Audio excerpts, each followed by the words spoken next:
Hello viewers, এই লেসনে আমরা কথা বলবো কিওয়ার্ড সম্পর্কে। What is keyword? কিওয়ার্ড হচ্ছে আমরা কোনো কিছু জানার জন্য গুগলে যেটা লিখে সার্চ করি ওইটাই মূলত কিওয়ার্ড। তো এর আগের লেসনে আমরা দুইটা টপিক খুঁজে বের করেছিলাম, দুইটা নিশ খুঁজে বের করেছিলাম যেগুলো নিয়ে আমরা অ্যাফিলিয়েট মার্কেটিং বিজনেসটা স্টার্ট করতে পারি। এমন দুইটা টপিক যেমন হচ্ছে সিকিউরিটি অ্যান্ড সার্ভেলেন্স ক্যামেরা এবং কিচেন কুকওয়্যার সেট। এই যে দুটো টপিক আমরা খুঁজে বের করেছিলাম, দুইটার মধ্যে যে কোনো একটা আমরা নিয়ে কাজ করব। ধরে নিলাম সিকিউরিটি অ্যান্ড সার্ভেলেন্স ক্যামেরা, এটা নিয়ে কাজ করব। তো এখন আমরা যদি এই সিকিউরিটি ক্যামেরা রিলেটেড বিভিন্ন আর্টিকেল আমাদের ওয়েবসাইটে পোস্ট করি, দেন মানুষ আসলে ওগুলো খুঁজে পাবে কিভাবে বা মানুষের কাছে পৌঁছাবে কিভাবে? মানুষ কিভাবে জানবে যে আমার ওয়েবসাইটে এই রিলেটেড রিভিউ আছে, এই রিলেটেড আর্টিকেল আছে? অবশ্যই তো মানুষের কাছে পৌঁছাতে হবে, তাছাড়া তো আমাদের অ্যাফিলিয়েট মার্কেটিং বিজনেসটা রান হবে না, আমরা কোনো প্রফিট করতে পারবো না। তো সেই ক্ষেত্রে আমাদের এখন বুঝতে হবে কিওয়ার্ড সম্পর্কে। ধরে নিলাম অ্যামাজন থেকে বিভিন্ন টাইপ সিকিউরিটি ক্যামেরা নিয়ে আমাদের ওয়েবসাইটে আমরা আর্টিকেল বা রিভিউ লিখেছি। এখন ওই আর্টিকেলগুলো মানুষ যেন খুঁজে পায় বা মানুষ গুগলে সার্চ করলে যেন গুগলের সার্চ রেজাল্টে আমাদের ওয়েবসাইটের লিঙ্কটা আসে, এই কাজগুলো এখন আমাদের করতে হবে। আর মানুষ যেটা লিখে সার্চ করবে ওইটাই মূলত কিওয়ার্ড। তো এখন আমাদের মেইন যেটা কাজ সেটা হচ্ছে যে কিওয়ার্ড রিসার্চ করা। আমরা যদি কিওয়ার্ড সম্পর্কে না জানি, কিওয়ার্ড রিসার্চ না করি, তাহলে কিন্তু ওই আর্টিকেল বা ওই রিভিউগুলোকে র্যাঙ্ক করাতে পারবো না। র্যাঙ্ক যদি না হয় তাহলে ওইটা থেকে আমরা কোনো সেল জেনারেট করতে পারবো না।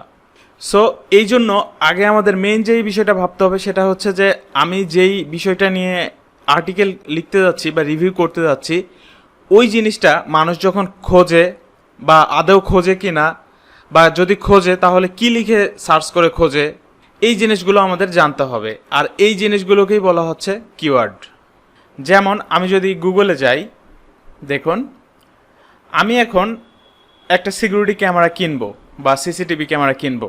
তো সেক্ষেত্রে আমি কী টাইপ ক্যামেরা কিনবো আমার বাড়ির জন্য, এই বিষয়ে তেমন কোনো আইডিয়া নাই। সো আমাকে এখন বিভিন্ন রিভিউ দেখতে হবে, বিভিন্ন আর্টিকেল পড়তে হবে আসলে কোন ক্যামেরাটা কী কাজের জন্য ভালো, কোনটা অফিসের জন্য ভালো, কোনটা বাড়ির জন্য ভালো, কোনটা ইনডোরের জন্য ভালো, কোনটা আউটডোরের জন্য ভালো। এই জিনিসগুলো তো আমাদের আগে জানতে হবে, আমরা না জেনে তো কোনো কিছু কিনবো না, তাই না? সো এখন আমি জানতে চাচ্ছি যে আমি আমার বাড়ির জন্য একটা সিকিউরিটি ক্যামেরা কিনবো, সেক্ষেত্রে কোন ক্যামেরাটা ভালো হবে এটা জানার জন্য আমি এখন গুগলে কী লিখে সার্চ করতে পারি? অবশ্যই এমন কিছু লিখেই সার্চ করব যে best security camera for home.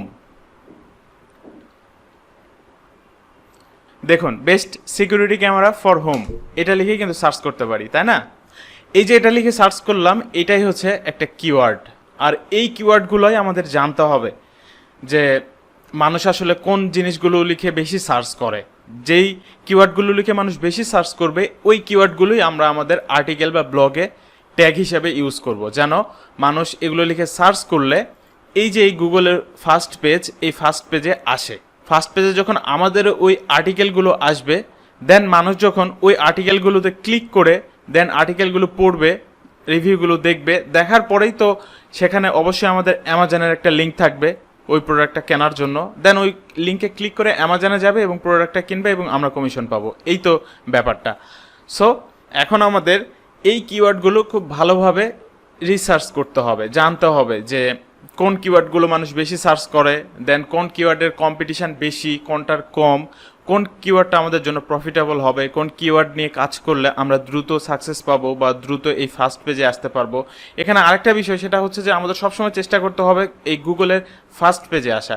গুগলের এখানে কিন্তু 10টা সার্চ রেজাল্ট ফার্স্ট পেজে দেখায়, দেন যদি সেকেন্ড পেজে যাই তাহলে আবার 10টা সার্চ রেজাল্ট দেখাবে। তো সচরাচর মানুষ যখন কোনো কিছু সার্চ করে তারা এই ফার্স্ট পেজ থেকেই তাদের চাহিদাটা পূরণ করে নেয়। তারা যেটা খুঁজছে তারা এই ফার্স্ট পেজেই পেয়ে যায় এবং ফার্স্ট পেজ থেকে খুব কমই মানুষ সেকেন্ড পেজে বা থার্ড পেজ, ফোর্থ পেজে যায়। তো সেজন্য আমাদের চেষ্টা করতে হবে এই ফার্স্ট পেজে আসার জন্য। আর এই ফার্স্ট পেজে আসার জন্য আমাদের অনেক বেশি কিওয়ার্ড রিসার্চ করতে হবে। আরও কিছু বিষয় আছে, গুগল এই ফার্স্ট পেজে র্যাঙ্ক করায় অনেকগুলো ফ্যাক্টরকে বেস করে। প্রায় 150 থেকে 200 ফ্যাক্টর। দেন এর মধ্যে উল্লেখযোগ্য কিছু বিষয় আছে যেগুলো আমরা পরবর্তীতে জানবো সিরিয়াল বাই। তো আজকে জাস্ট আমি আপনাদেরকে বোঝালাম যে কিওয়ার্ড জিনিসটা কি। আমি এখানে আরও কিছু কিওয়ার্ড এখানে লিস্ট করেছি, যেমন দেখুন outdoor home security camera, best outdoor camera, এগুলো লিখেই কিন্তু মানুষ সার্চ করে। যদি এখানে সিকিউরিটি ক্যামেরা না হয়ে যদি স্মার্টফোন হতো তাহলে মানুষ কিন্তু ম্যাক্সিমাম মানুষ গুগলে সার্চ করতো বেস্ট স্মার্টফোন, আবার বেস্ট স্মার্টফোন 2018, আবার বেস্ট স্মার্টফোন আন্ডার $100 বা আন্ডার $200, এই জিনিসগুলো লিখেই মানুষ গুগলে সার্চ করে, আর এগুলোই হচ্ছে এক একটা কিওয়ার্ড। আবার যদি কুকওয়্যার সেট নিয়ে কেউ গুগলে সার্চ করে, কিচেন রিলেটেড কুকওয়্যার এই জিনিসগুলো যদি কেউ খোঁজে, তাহলে কি লিখে সার্চ করবে? ম্যাক্সিমাম মানুষ লিখে সার্চ করে হচ্ছে best cookware set review, then best cookware set review, non stick cookware set, এই জিনিসগুলোই কিন্তু লিখে সার্চ করে, আর এগুলোই হচ্ছে এক একটা কিওয়ার্ড। তো এই ছিল এই লেসনে। এর পরের লেসনে আমরা জানবো যে আমরা যেই টপিকটা নিয়ে কাজ করতে যাচ্ছি, অ্যাফিলিয়েট মার্কেটিং বিজনেসটা স্টার্ট করতে যাচ্ছি, সেটার আসলে চাহিদা কেমন, এটা ট্রেন্ড কেমন, এই প্রোডাক্টে মানুষের ইন্টারেস্ট সবসময় থাকে কিনা, এই জিনিসগুলো জানবো। দেন তারপরে আমরা মেইন কিওয়ার্ড রিসার্চ করব।